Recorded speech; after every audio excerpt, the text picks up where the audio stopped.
When you're working with ambient bass, the foundation you build is everything, because the low end isn't just a frequency range, it's the gravitational field that holds the entire track together.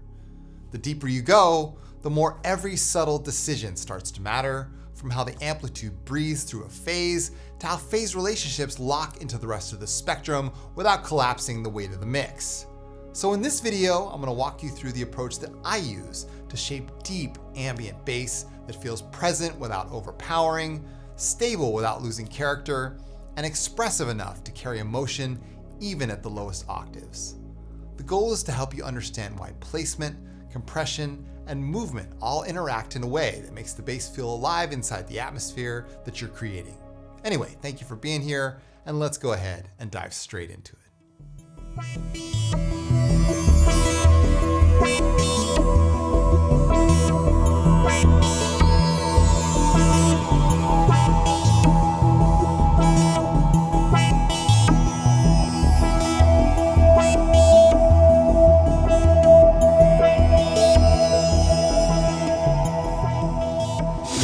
Getting better ambient bass. This is a topic that came up in today's coaching session, so I thought I might make a video explaining how I get better ambient bass in my tracks.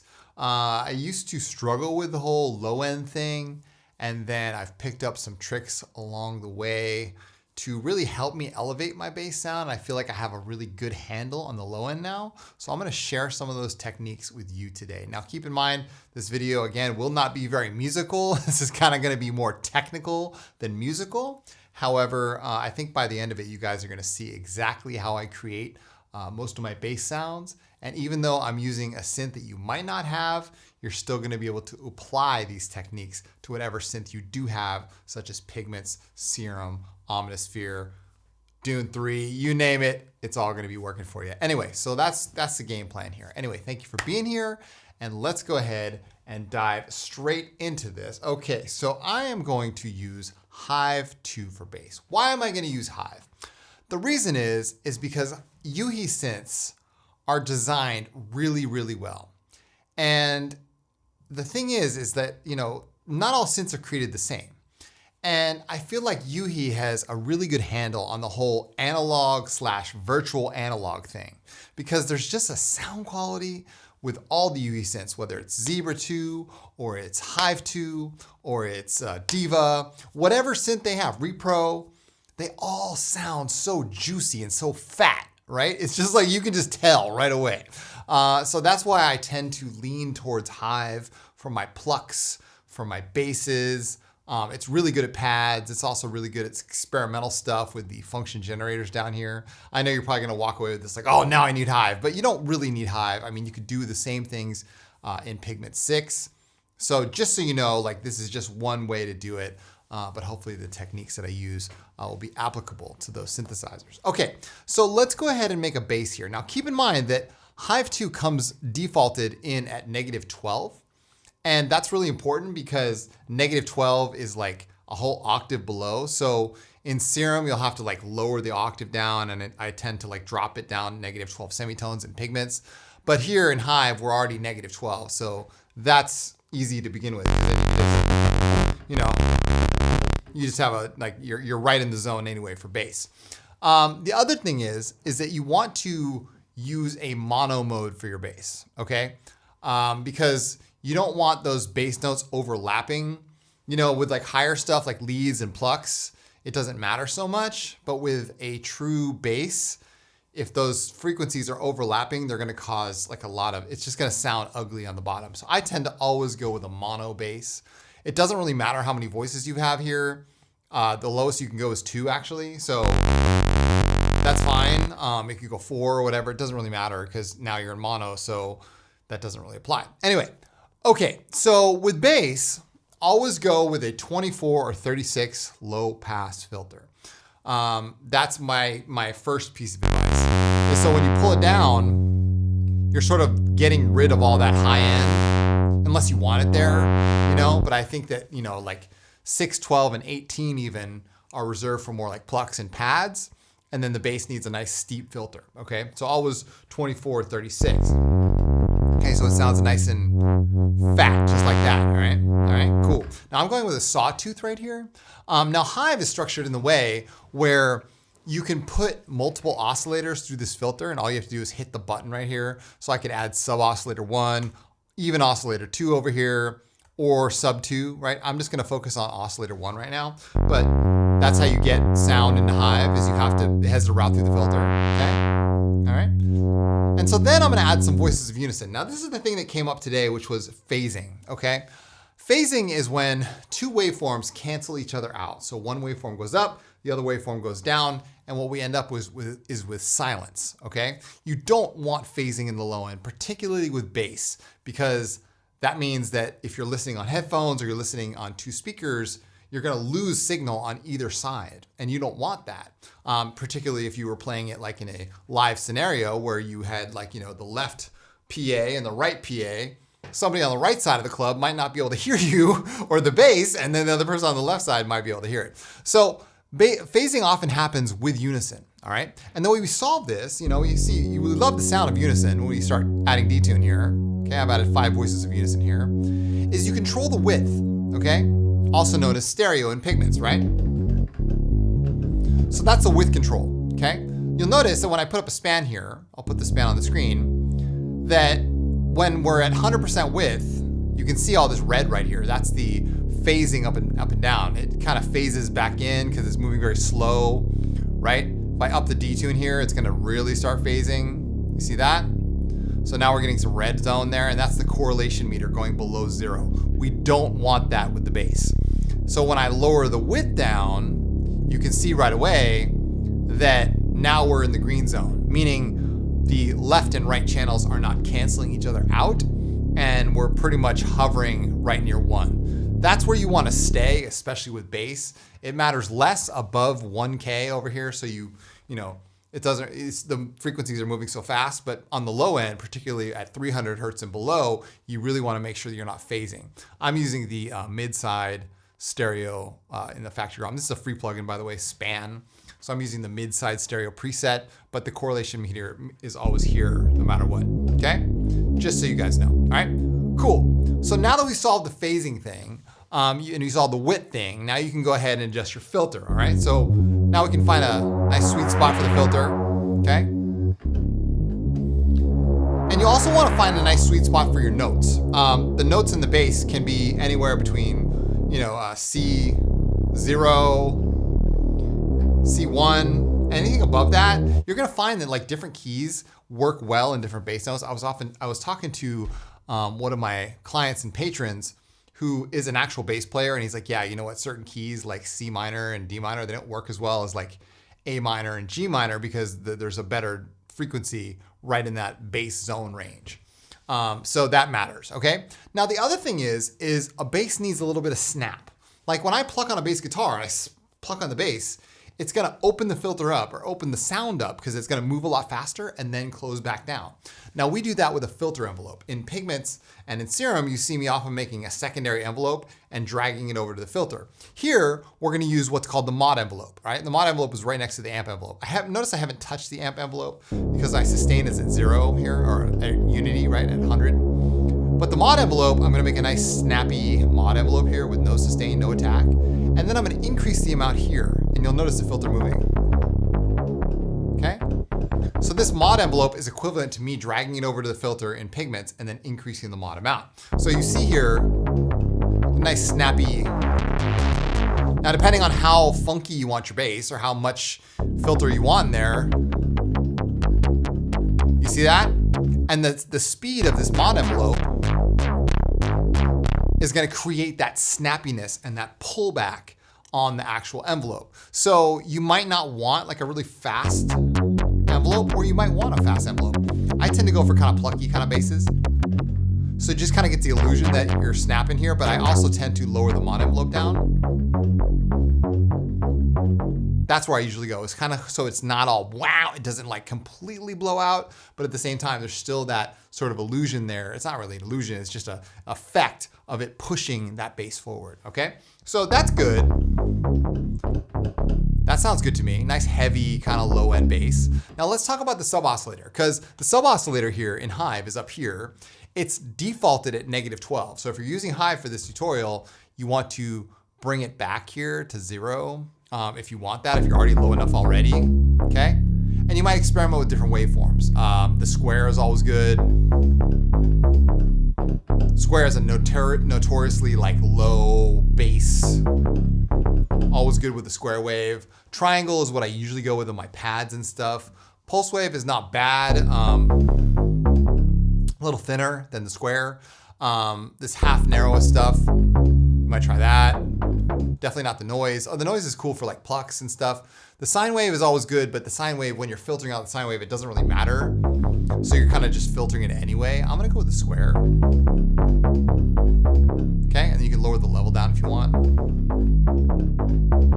Okay, that's cool for me, all right? Now let's talk about the LFO here. LFO and Hive is pretty much the same thing that I would do in Serum, which is just drag the LFO up to the cutoff and make sure that it's free running. Make sure that it just keeps cycling through no matter what. You don't often want like an envelope on your LFO or the envelope to be restarted, right? So this button right here, this plus sign, puts it at polarity. So this is bipolar right here, and this is unipolar. The plus sign means unipolar or positive. So it's only gonna go from 0 to 100, not start at 50 and go backwards and forwards. So that means I'm going to set the restart to sync, and in Vital, it's the same thing. Sync means to just keep going no matter what. It's free running. Okay, gate is every single note, you get a new value. So sync and 4/1 here, and then I'll drag the target, little target thing up to the cutoff. That's one way to do it. The other way is just to select here. You can just select LFO1 here, and then select the target and do it like that. So either way, and just increase the amount, or you could just increase the amount with this little wheel right here, like that. So now, opening, there's our peak, and it falls back down. All right, let's check our span over here. Looks good to me, okay? And to me, that's like a nice start. That's what I would save that as like a template. You know, like, okay, cool. Like I've got my bass starter, you know, and that would be like, okay, where I'm starting, a good starting point for all the basses that I'm using in, say, my track or my album or something. Because you can use this on, you know, you can just perpetually just keep using, you know, the same bass sound. It doesn't really matter as long as you have something that you like and that sounds good and it fits, you know, the rest of your track and it fits the mix. So this is good. I'm liking this.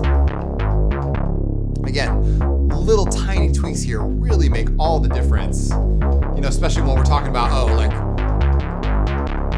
you know, how much that bass. The bass is actually something that I spent a lot of time on, just pushing and pulling, you know, faders like one way or the other, just to make sure that I've got it right. Okay, cool. So now that we got all that set up, we got the LFO, the mod envelope, the amp envelope, the low pass filter, the sawtooth, the unison, everything is all set for us. Now let's talk about the effects here. All right, so I tend to go with a EQ here. All right, and the EQ in Hive is not very like complicated. It's not, I mean, it's useful though, and it does have a certain effect. So the frequency of the bass, it doesn't even tell you what frequency it is. You just have to kind of guesstimate or listen with your ears. Nothing happens because this is just a frequency, like you're just moving the band back and forth. But once you start messing with the gain, that's where you push and pull it. So if you want to add a little more bass, you'll add it probably right there. Yeah, the bass start to increase. Okay. The mid, I'll maybe take some of the mids down. Okay. And the highs, maybe I'll add a little bit of highs. Maybe I'll overemphasize it so you can hear it. See how it added high end there? So again, this is just the frequency, what frequency you're going for, and then this is, you know, pushing and pulling with gain. So that's cool, and I'll also add a compressor. Now this is the one thing that really needs to be there to kind of give your bass that fatness sound.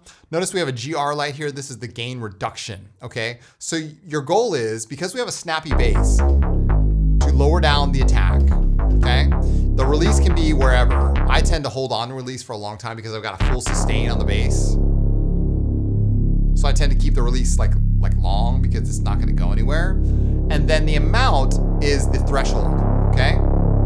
So you notice that I pull the threshold up and there's nothing happening until I get to a certain point, and then you see the GR start to light up. That's called gain reduction, and that means the threshold is approaching that point where it starts reducing the sound, just like how a compressor works. And that's what you want to see at your loudest louds. Unless you want a really compressed bass, at that point you go all the way up to it, but I don't think you do. I tend to just kind of like let it kind of just run into the gain reduction, and that's it. And then I'll add some out makeup gain here with the out.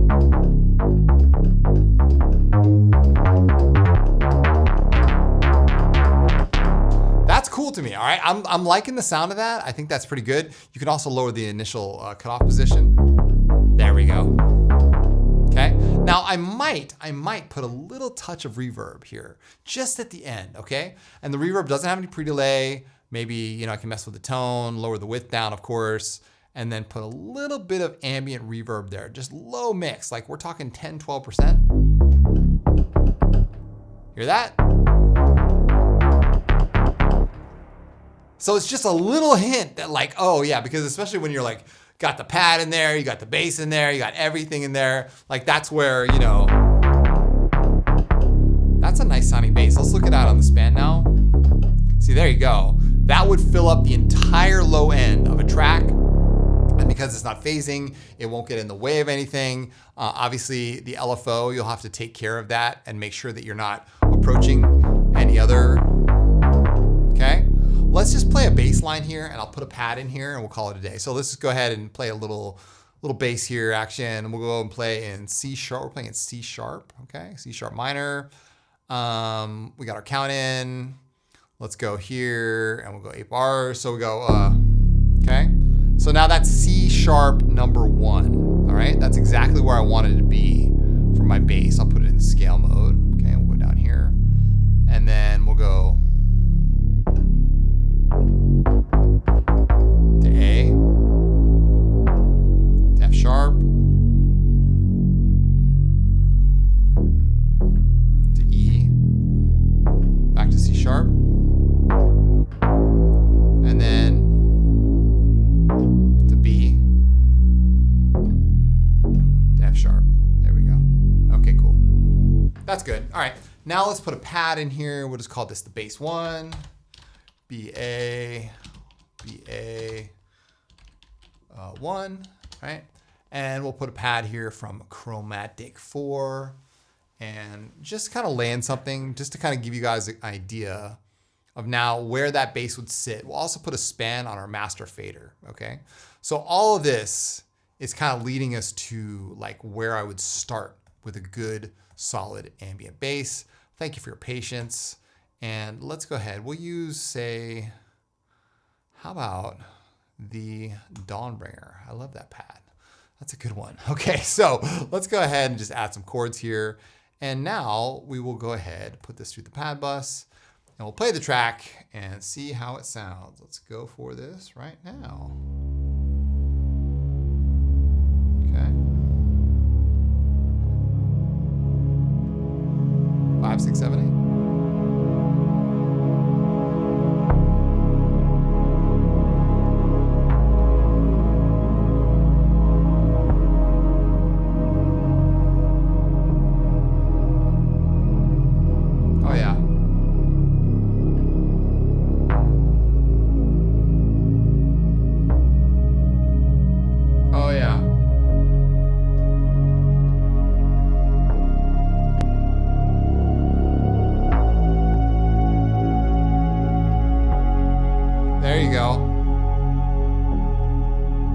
That's good right there. So you see that bass is really holding down that low end. Let's put a utility span right here. Oh yeah, there you go. So I think I made my point clear. There you go. The bass is not intrusive. Our correlation meter is under control. And now we're off and running, right? So hopefully you guys can apply these techniques to whatever synth you are using. Because I think what I've said here is really valuable. And know, it could help you, especially in terms of like getting good bass sounds, eliminating phasing. It doesn't matter if you're using high pigment serum or atmosphere. It's all relevant. It's all relevant. It's all producing to me. So anyway, thank you guys so much for watching. I truly appreciate it. And let me know what you guys think in the comments down below. Is this applicable for you? Is this something you're still working on? If this was helpful for you, I hope you enjoyed these techniques. And yeah, I'll be back again soon with more videos like this one. So, oh man, that's the start of a good track. I like the sound of it already. Anyway, take good care, you guys. Thanks again for watching, and we'll see you guys in the next